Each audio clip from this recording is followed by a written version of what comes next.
The 2000s, a decade's economy in review. In 2001, the internet was the latest development in technology, and hopes were high that it would be a huge benefit to the economy. The combination of rapidly increasing stock prices and market confidence that companies could now turn quick profits encouraged individual speculation in stocks, and widely available venture capital created an environment where investors were willing to overlook traditional metrics like PE ratio. Investors piled money into these new dot-com stocks like Yahoo or even PetSmart, when the returns didn't come out as expected, largely because the expectations were unrealistic and the internet was still in its infancy. The bubble burst, resulting in major losses in the stock market. On January 1st of 2001, DGIA was 10,788. On October 9th, 2002, DGIA was 7,286. This indicates that DGIA fell by 32%. As people watched their investments drop, they were less and less inclined to put money into the economy. As such, stocks began going down and kept going down. On September 11, 2011, a group of terrorists from Al-Qaeda hijacked several passenger planes and crashed them into the Pentagon and the two towers of the World Trade Center in New York City. As a result, the New York Stock Exchange was shut down for the following week. There was easily over $60 billion in insurance losses, and over 18,000 small businesses were destroyed or displaced. In late 2001, the anthrax virus was mailed to several government employees in powdered form through the postal system. It resulted in 5 deaths and 17 people infected. This caused the government to increase their defensive spending, even going so far as to check the mail of government employees for live DNA. This increase in spending led to an increase in demand, causing both price level and GDP to rise. Enron, a top energy company in the U.S., was caught in a corporate fraud scandal in cahoots with Arthur Andersen, a major public accounting firm. Enron had been hiding debt from auditors and paying off Arthur Andersen to ignore the facts. Upon the government's discovery of this, the stock plummeted and shareholders lost over $60 billion. This led to the government's passage of the Sarbanes-Oxley Act, which now helps protect investors by setting higher standards for companies, such as the requirement for an annual end-of-the-year financial statement. On March 19, 2003, the war in Iraq began with the bombing of Baghdad. At the time of the invasion, the estimated cost was $50 to $60 billion. As of May 2013, tax spending on the war has been well over $1.7 trillion, not including government spending, which makes it increase from $1.7 trillion to over $4 trillion. Wow! This was also the first time that the United States government cut taxes as it went to war instead of increasing them, which made the war funded entirely by borrowing. Before 2003, oil prices were generally $25 per barrel. Starting in 2003, these prices began to rise, first to $30, then $60, and eventually reached a peak in 2008 of $147.30 per barrel. $147? That's right.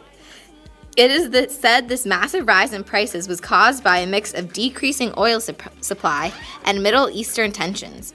Because these prices rose, companies were less willing to purchase oil, causing an increase in price and a decrease in quantity. After 15 years of planning, the Human Genome Project was finally completed in 2003. Successfully sequencing 99% of DNA, this was a major scientific breakthrough at the time. Biologists were finally given the capability to identify the specific proteins of DNA. Such knowledge and advancements in the capacity of technology greatly assisted the scientific field. This assistance led to an increase in supply, consequently increasing quantity while lowering cost.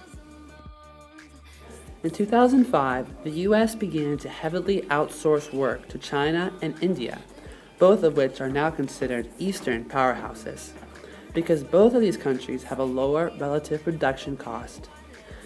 These countries have significantly more competitive markets in the fields of mass production, like technology. Also, both India and China produce an astonishing number of engineers and scientists, which means that their economies will continue to grow as US jobs are outsourced. In late August of 2004, a Category 4 hurricane known as Hurricane Katrina hits land in Louisiana and flooded the city of New Orleans where the levees failed. The cost and damages was estimated to be between $96 and $250 billion. In the quarter following the hit of Hurricane Katrina, GDP dropped by a full 2.5 points. Because of FEMA, government relief spending reached over $100 billion. On December 8th of 2008, Bernard or Bernie Madoff, owner of a large investment company and former head of NASDAQ, turned himself in for what was the biggest Ponzi scheme in history. He stole over $18 billion from investors He made off with our money. and was sentenced to 150 years in prison. Several theories tie governmental corporations like the SEC with Madoff's ability to run the scheme for so long. Associations that have decreased trust in such regulatory organizations and hurt the economy.